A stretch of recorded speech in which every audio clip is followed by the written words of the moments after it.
मुझे ऑक्सीजन नहीं मिला, इसको इतना ₹1000 या जो भी बोला उन्होंने, तो आगे उसको शरीर छोड़ने का समय है। तो तब उसने अपना लोगों में उसी वक्त कहा था कि सारे जिंदगी में मैंने ऑक्सीजन फ्री लिया, भगवान ने दिया, फ्री लेता, कभी मैंने टैक्स नहीं दिया, पैसा नहीं दिया, कुछ किसी को नहीं कहा।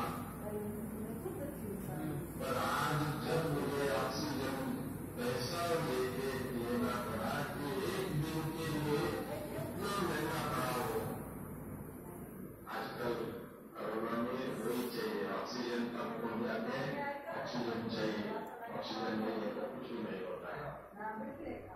तो मालूम पड़े आज तक भी दवाई तो जबरदस्त है, सारी जिंदगी हम लोगों ने मुफ्त में ऑक्सीजन दिया, जो आज पानी के लिए भी कहते हैं गाड़ी में लेना पड़ता है।